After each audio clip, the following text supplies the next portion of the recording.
What's going on, guys? G2 here. Welcome back to the channel. And today, we've got our final review on the AR-47.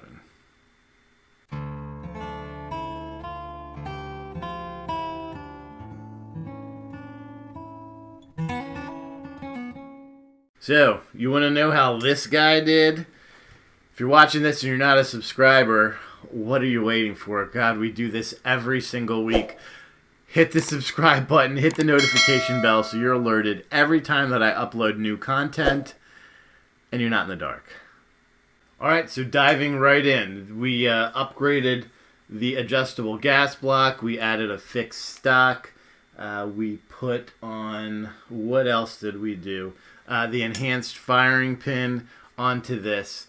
And I gotta tell you, it's running really, really nice. Really, I mean, it is, this is a beast. I love this gun. I love the fact that it shoots 7.62. It's just nice, and with the added rifle stock that we put on here, in addition to the adjustable gas block, we were able to tune the recoil on this guy to practically nothing. I mean, it shoots better than a 5.56 with, minimal recoil. Granted, the accuracy of the 7.62 round isn't quite as good as the 5.56, but one of the things that I love about this is the round, 7.62 round, is super cheap.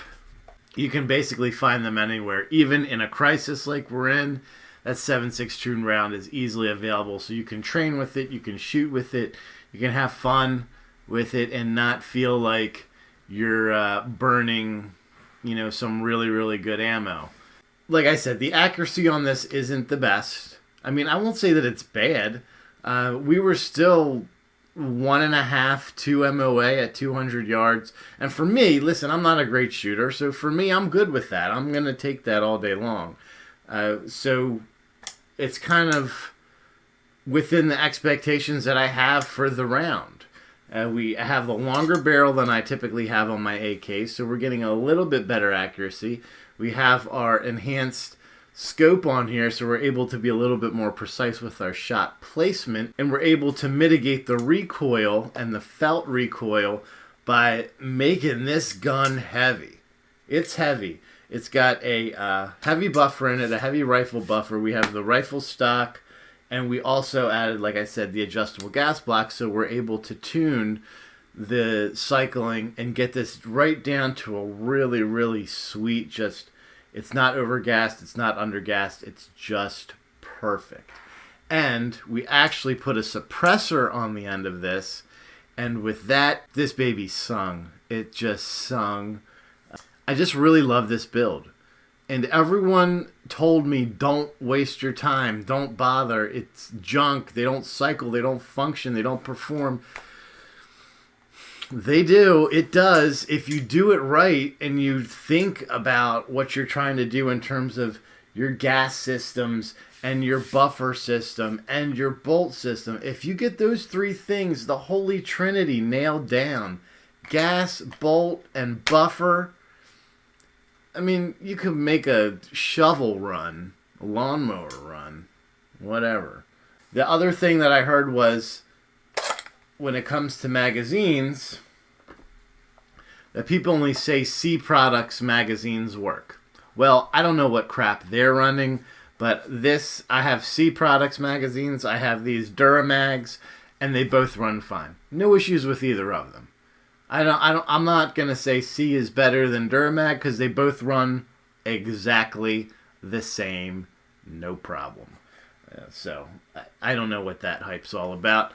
The one thing I will say is pretty necessary for you to get is the extended firing pin or the enhanced firing pin, because when we're shooting 7.62, it's mostly bulk Russian with heavy primers and that little extra poke. I've had zero. Other than the first day that we did it, and the first day that we tested this out, we weren't running the enhanced firing pin. Even after that, I had maybe a half dozen light primer strikes in over 500 rounds. But I just put the one in there, the enhanced firing pin, and we've had no issues 500 rounds later. Yes, we put 1,000 rounds through this guy. Probably 700 unsuppressed and 300 suppressed. And once the enhanced firing pin was in, that many issues. That many. With a Duramag, by the way. So I don't know what you guys are talking about. But the one thing I will say is, other than the enhanced firing pin, I highly suggest an adjustable gas block. It's just going to make this gun run and cycle so smooth, you're really going to start to wonder why you didn't do it sooner.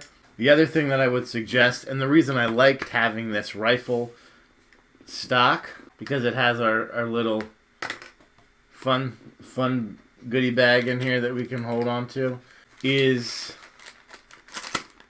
an extra bolt. So I keep an extra bolt. I have 2 extra firing pins in here. Because I mentioned in the review, the bolt face is pretty thin.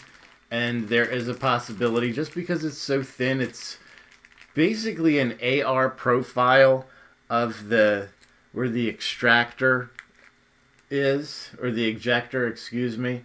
And it's the same profile as an AR-15. All they did was thin that wall around so they could increase the diameter to hold the 7.62 round. So no issues 1,000 rounds in, but I have one just in case because I don't want to ruin a day at the range with not being able to shoot this. So this stays right in there and it's all good. So I gotta tell you guys, I'm really happy with this. I'm really happy with the build. I'm happy with the way it turned out. With this rifle stock here, it is so nice. You get a nice cheek well, beautiful sight lines through the scope, and you're able to really bring it in, manage that recoil, and it shoots great. That's all I can ask for in a build. And obviously no issues, which we also had with this as well. So my advice to you is, all in all, I want to say we were about 400-ish if we're not adding the optic.